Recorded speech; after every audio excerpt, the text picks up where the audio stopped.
அடுத்த டாபிக்கா பார்க்க போறது நம்ம இன்னொரு முக்கியமான ஒரு அமைப்பு, உலக அமைப்பு என்ன அப்படின்னு பாத்தீங்கன்னா, இது உலக அமைப்புன்னு சொல்லக்கூடிய முடியாது, பல நாடுகள் அப்படின்னு சொல்லலாம். அதனுடைய ஒரு அமைப்பு வந்து அட்லாண்டிக் கவுன்சில் அப்படின்னு ஒரு அமைப்பு இருக்கு. இது வந்து ரொம்ப டேஞ்சரஸ் கவுன்சில்னு சொல்லணும். நம்ம அப்பேற்பட்ட ஒரு இது. இதனுடைய தலைமை அலுவலகம் எங்க இருக்கு அப்படின்னா Washington DC, district of Columbia அப்படின்னுவாங்க. அதுல இருக்குது. வாஷிங்டன் தான் அமெரிக்காவினுடைய தலைநகரம். அந்த இடத்துல தான் இது இருக்கு. இதுல யார் யாரெல்லாம் உறுப்பினர்கள்? நான் வந்து அந்த பிரசில்ஸ் எஃபெக்ட்ல சொன்னது வந்து எல்லாமே யூரோப்பியன் கண்ட்ரிஸ் மட்டும்தான். இங்கிலாந்து கூட கிடையாது. ஏன்னா இங்கிலாந்து வந்து பிரெக்சிட் அப்படின்னு சொல்லிட்டு வெளியில போயிட்டாங்க. இதுல வந்து யார் யாரெல்லாம் இருக்காங்க, இந்த அட்லாண்டிக் கவுன்சில்ல யார் யார் இருக்காங்க அப்படின்னா, யூரோப்பியன் யூனியன் கமிஷன் மாதிரி தான் இதுவும், நாட்டோ, இது மாதிரி பல குழுக்கள் இருக்கு, பல அமைப்புகள் இருக்கு. அதுல வந்து இந்த அட்லாண்டிக் கவுன்சில் வந்து மிக மிக ஒரு முக்கியமான கவுன்சில். யார் யார் இருக்காங்கன்னு பாத்தீங்கன்னா, நமக்கு தெரியும் அட்லாண்டிக் ஓஷன், அட்லாண்டிக் பெருங்கடல். அதுல வந்து அட்லாண்டிக் ஓஷனை நம்ம முன்னாடி வச்சோம்னா ரைட் சைட்ல பாத்தீங்கன்னாக்க யூரோப் இருக்கும், இங்கிலாந்துல இருந்து எல்லாமே, அந்த எல்லா கண்ட்ரிஸும் உண்டு. ஆனா துருக்கி கிடையாது, அதை ஞாபகம் வச்சுக்கோங்க. எல்லா யூரோப்பியன் யூனியன் கண்ட்ரிஸும் அதுல இந்த அட்லாண்டிக் கவுன்சில்ல மெம்பர். ரைட் சைட்ல. லெஃப்ட் சைட்ல பாத்தீங்கன்னா அமெரிக்கா. அமெரிக்காவிலும் என்ன வேடிக்கை அப்படின்னா, நார்த் அமெரிக்கா மட்டும்தான் அதுல மெம்பர்ஸ். சவுத் அமெரிக்கன் கண்ட்ரி எதுவுமே அதுல மெம்பர் கிடையாது. நல்லா ஞாபகம் வச்சுக்கோங்க. அதுல யாருமே உறுப்பினர்கள் கிடையாது. சவுத் அமெரிக்கால இருந்து யாருமே உறுப்பினர்கள் கிடையாது. ஸோ இது வந்து ஆக மொத்தம் இதுல நமக்கு என்ன தெரிய வருதுன்னா, western countries R global north countries எல்லாமே ஒயிட். அவங்களுடைய ஒயிட் கம்யூனிட்டின்னு சொல்லலாம், நம்ம இணைப்பு அப்படின்னு சொல்லலாம். அதற்காக அமைக்கப்பட்ட குழு. சரி, இவங்களுடைய தலையாய கடமை, இவங்களுடைய முக்கியமான கொள்கை இதெல்லாம் என்ன அப்படின்னு பாத்தீங்கன்னா, இவங்க வந்து என்ன செய்வாங்கன்னா, முதல் கொள்கை வந்து என்னன்னா, ஃபாரின் பாலிசி திங்க் டேங்க், அயல் நாட்டு உறவுகள் மற்றும் கொள்கைகள் பற்றிய ஒரு அறிவுசார் கூட்டம் அப்படிங்கிறதான் இவங்களுடைய பேசிக். இது அவங்களோட இது. அதுக்கப்புறம் ஆட்டோமேட்டிக்கா வந்து அரசியல், பொருளாதாரம், அதுக்கப்புறம் பொதுமக்கள் வாழ்வு, பப்ளிக் பாலிசின்னு சொல்லக்கூடியது, இதையெல்லாம் வந்து முன்னெடுப்பாங்க. அதுல எல்லாம் உட்காந்து ஆராய்ச்சி செஞ்சு பல தரவுகளை எடுத்து வச்சு அதன் மூலமாக சில முடிவுகள் எடுக்கிறதுக்கு ஒருங்கிணைந்த முடிவுகளை எடுப்பாங்க. எல்லாருமே அந்த மெம்பர்ஸ் எல்லாம் சேர்ந்து. யாருக்குமே எந்த பாதிப்பும் வரக்கூடாது. ஏதாவது ஒரு உறுப்பினருக்கு பாதிப்பு வந்ததுன்னா மற்ற உறுப்பினர்கள்லாம் சேர்ந்து அவங்களுக்கு, அந்த பாதிக்கப்பட்ட உறுப்பினருக்கு உதவி செய்யணும். இந்த மாதிரி பல கண்டிஷன்ஸ் எல்லாமும் இருக்கு அதுல. இதை பத்தின ஃபோரம் ஆஃப் கன்சல்டேஷன், ஒரு விரிவான எல்லாரையும் இணைக்கக்கூடிய, இந்த மெம்பர் கண்ட்ரிஸ் எல்லாரையும் இணைத்து செய்யக்கூடிய ஒரு சில கன்சல்டேஷன்ஸ், அதெல்லாம் எடுத்து அதுக்கான முடிவுகளையும் எடுப்பாங்க. இதுல வந்து எல்லா மெம்பர்ஸும் இதுல இருப்பாங்க. நான் சொன்ன மாதிரி நார்த் அமெரிக்கானாக்கா யூஎஸ்ஏ மட்டும் கிடையாது, கனடாவும் உண்டு. ஞாபகம் வச்சு. ஃப்ரெட்ரிக் கெம்பி அப்படிங்கிறவர் தான் இதனுடைய தலைவர். இவர் கிட்டத்தட்ட 2007 இருந்து தலைவராக இருக்காரு. 70 வயசு. இவர் வந்து ஒரு மிகப்பெரிய ஆராய்ச்சியாளர். சோசியல் சயின்ஸு, ஃபைனான்ஸு, இந்த மாதிரி ஏரியாலலாம் ஆராய்ச்சி நிறையா செஞ்சிருக்காரு. இவர் வந்து நல்ல ரைட்டர், நிறைய புக்கு எழுதியிருக்காரு. அது தவிர ஆர்டிக்கல் இல்லாமல் பத்திரிகைகள் எழுதுறாரு. இதை தவிர அவர் வந்து டிவிலையும் வராரு, அடிக்கடி வந்து ப்ரெசன்டேஷன்ஸ்லாம் கொடுக்குறாரு. இந்த ஃப்ரெட்ரிக் கெம்ப் இவர் வந்து ரேடியோல எல்லாமும் டாக்ஸ் எல்லாமும் கொடுக்குறாரு அப்படிங்கிறதையும் நம்ம பார்க்குறோம்.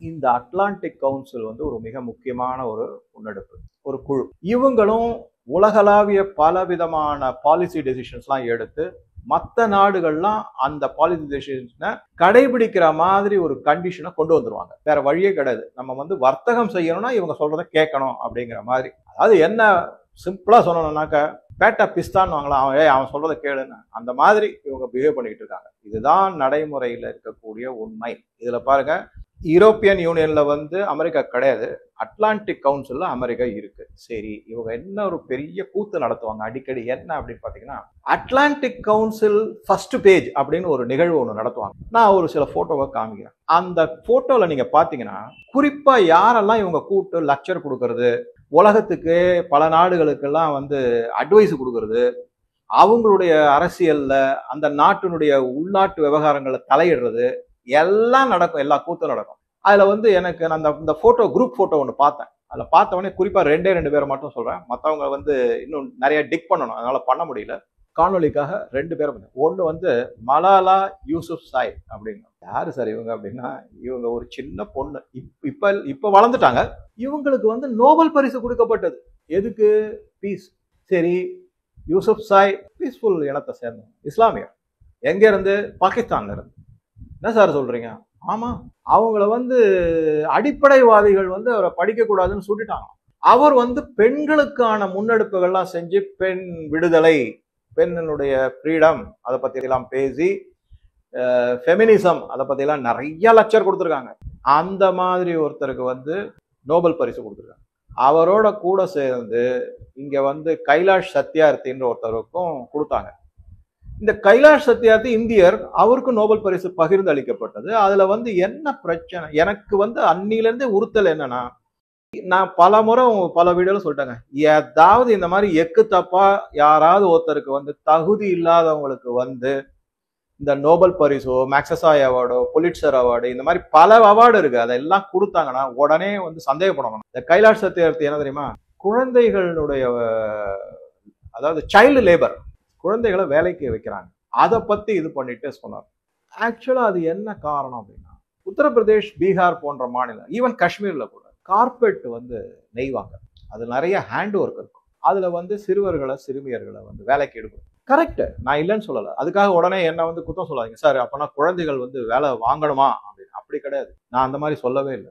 என்னை பொறுத்த வரைக்கும் நான் அதை எந்த ஆங்கிள்னு பாக்குறேன்னா, அவங்க வந்து ஃபார்முலா எஜுகேஷன் செஞ்சுட்டு இதையும் கத்துக்கிட்டாங்கன்னா அவங்களுக்கு ஒரு ஸ்கில் டெவலப்மெண்டா நான் பாக்குறேன்.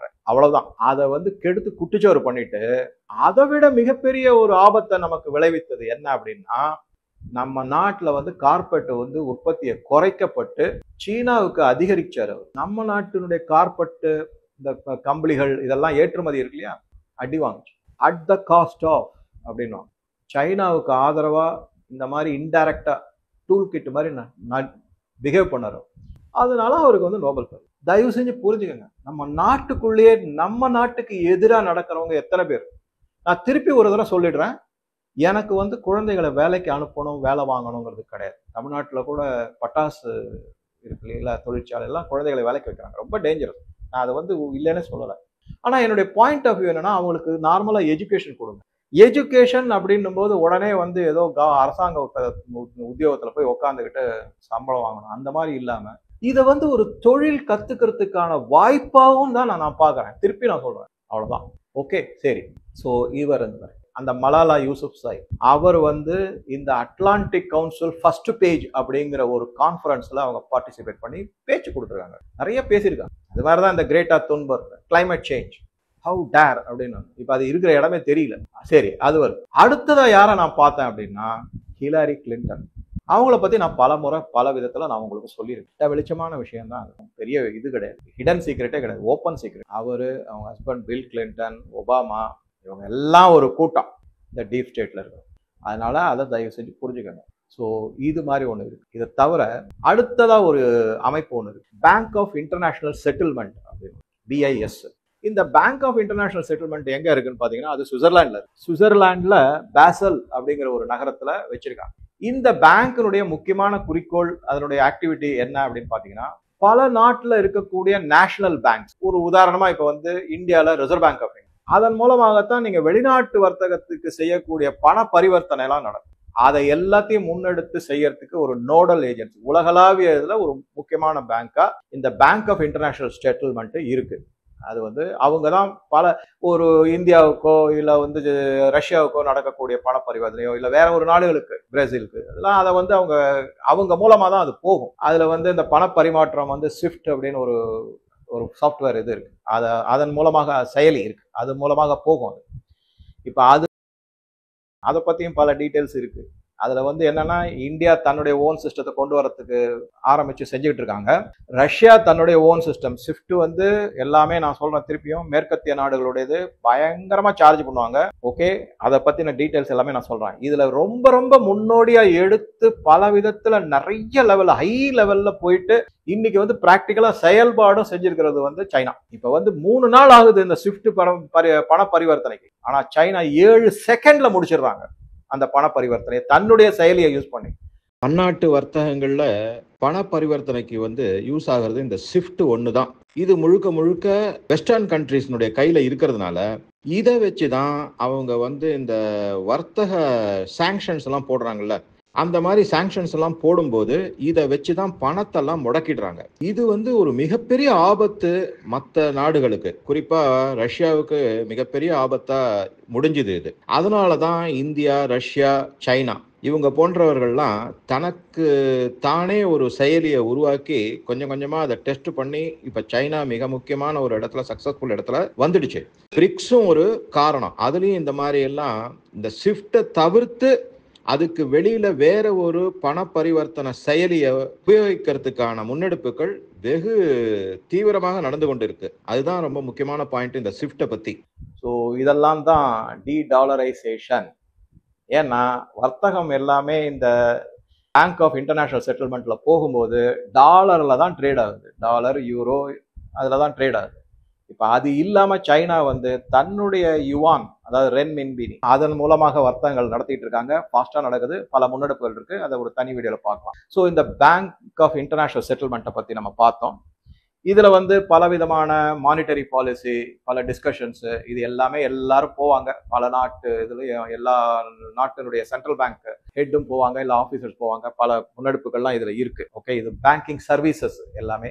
அதுல ஏதாவது மிஸ்டேக்கோ இல்ல ஒரு இது ஒட்டல் உரசல்லாம் வந்ததுன்னா அதை தீர்த்து வைக்க வேண்டியதும் இந்த பேங்க் ஆஃப் இன்டர்நேஷனல் செட்டில்மெண்ட் அது பண்ணுவாங்க. அதுக்கு அடுத்ததான் நம்ம என்ன பாக்குறோம்னா, சுவிட்சர்லாந்துல வந்து எப்படி வந்து பிரேசில் வந்து பல பன்னாட்டு நிறுவனங்களும் இது குழுக்களும் இருந்ததோ, அதே மாதிரி இந்த சுவிட்சர்லாந்துலயும் பல முன்னெடுப்புகள் இருக்கு. ஒண்ணு வந்து என்னன்னா, இந்த வேர்ல்டு எக்கனாமிக் ஃபோரம்னு ஒரு கடுமையா சாடி இருக்காரு ட்ரம்ப்.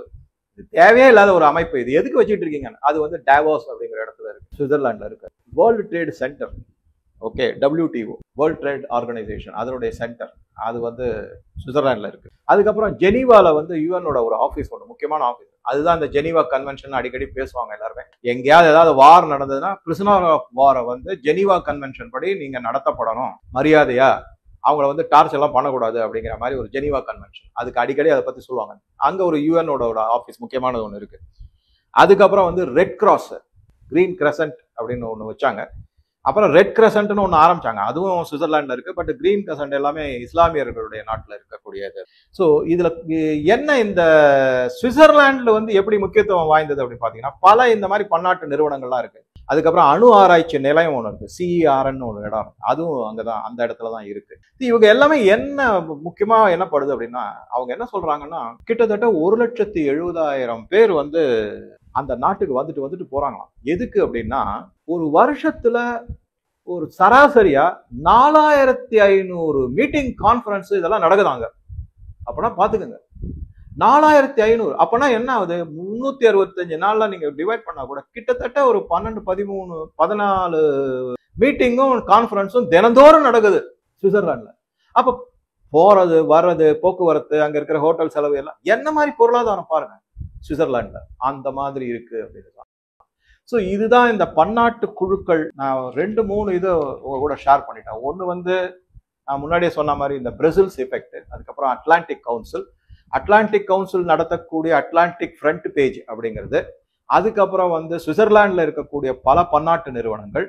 இந்த மாதிரி எல்லா நிறுவனங்கள்லையுமே பரிபூரணமான ஒரு ஆளுமையோட இருக்கக்கூடியதுதான் இந்த ராத்சைல்ட் போன்ற உலக பணக்காரர்கள். சார், அப்ப மத்த பணக்காரங்கள்லாம் யூஎஸ்ல இருக்காங்க. பில் கேட்ஸ் இருக்காரு, அதுக்கப்புறம் கூகுளுடைய அதிபர்களா இருக்காங்க. நான் அதனாலதான் சொன்னேன், இந்த டீப் ஸ்டேட் அப்படிங்கிறது ஏதோ வந்து ஒரு 4-5 பேர் இருக்காங்க. அதுல வந்து கிட்டத்தட்ட 250 இருந்து 300 மெம்பர்ஸ் இருக்காங்க. எந்த மெம்பர் வேணாலும் இருப்பாங்க, கீழே வருவாங்க, அடிபட்டாங்கன்னா கீழே வருவாங்க, திருப்பி நல்லா சம்பாதிக்குவாங்க, திருப்பி அந்த குழுக்குள்ள போவாங்க. எல்லாமே அவங்களுடைய ஓன் இன்ட்ரெஸ்ட். ஸோ இந்த குழுக்கள்லாம் தான் உலகத்துல என்ன நடக்கணும், அரசியல் எப்படி நடக்கணும், பொருளாதாரம் எப்படி முன்னெடுக்கணும், வியாபாரம் எப்படி நடக்கணும், யாரை கண்ட்ரோல் பண்ணணும், யாரை வந்து ஃப்ரீயா விடணும், எந்த நாட்டோட போர் தொடக்கணும், யாருக்கு வந்து ஆயுதங்கள் சப்ளை பண்ணணும், எவ்வளவு சப்ளை பண்ணணும், என்ன விலைக்கு சப்ளை பண்ணணும், எந்த ஸ்டாண்டர்டுக்கு சப்ளை பண்ணணும், அதே மாதிரி ஃபார்மா எந்தெந்த கம்பெனிகள்லாம் வைரஸை எப்படி பரவ விடணும், அதுக்கான வேக்சினை எப்படி தயாரிக்கணும், யாருக்கு கொடுக்கணும், எவ்வளவு விலை வைக்கணும், இந்த மாதிரி பல. அதுக்கப்புறமா வந்து ஆயில் யார் யாருக்கெல்லாம் கொடுக்கணும், எப்போ வேணும்னாலும் கேஸ் பைப்லைன் போடணும், அதை வந்து சைனா விட்டு பைப்லைன் கடலுக்கு அடியில் இருக்கிறத உடைக்க வைக்கணும். அதுக்கப்புறம் வந்து இந்த ஃபைபர் கேபிள்ஸை கட் பண்ண வைக்கணும். இந்த மாதிரி என்ன நினைக்கலாம், அவங்க என்ன பண்ணுவாங்கன்னா, ஒரு 10 வருஷம் 20 வருஷத்துக்கு நடக்கக்கூடிய அப்புறமா நடக்கக்கூடியதை இன்னைக்கு முன்னெடுப்பாங்க. இந்த மாதிரி முன்னெடுக்கப்பட்டது தான் இப்ப நம்ம பாகிஸ்தானோட ஃபேஸ் பண்ணிக்கிட்டு இருக்கிற சில சங்கடங்கள். இது தொடர்ந்து வந்துகிட்டு இருக்கு நம்ம. சரி, இதுல வந்து இப்ப யாரு முக்கியமான ரோல் பிளே பண்றாங்க அப்படின்னு பார்த்தா, சைனா இருக்கிறதுல அவங்க வச்சிருக்காங்க. ஏன்னா வியாபாரம், எல்லாமே வியாபாரம், உயிரே வியாபாரம்னு போது என்னங்க சொல்ல முடியும் சொல்லுங்க. அந்த மாதிரி ஒரு சுச்சுவேஷன்ல இருக்காங்க. இப்ப நான் வந்து என்ன செய்ய போறேன் அப்படின்னா, அடுத்தது இந்தியா எந்த நிலைமையில இருக்கு, போர் உள்ள இழுக்கப்பட்டு விட்டதா இல்லையா என்ன அப்படிங்கிறத அடுத்த வீடியோல என்னென்ன முன்னெடுப்புகள்லாம் இந்தியா செஞ்சிருக்கு இதையெல்லாம் வந்து அடுத்த வீடியோல உங்க கூட ஷேர் பண்றேன். அதை பார்த்துட்டு இந்த வீடியோ கடைசியில முன்னாடி இருந்த 2-3 வீடியோ அப்புறம் அடுத்ததா வரப்போற வீடியோ எல்லாத்தையும் நீங்க பார்த்தீங்கன்னா ஒரு முழுமையான புரிதல் உங்களுக்கு. ஸோ உங்க கருத்துக்களை பதிவிடவும். நன்றி, வணக்கம்.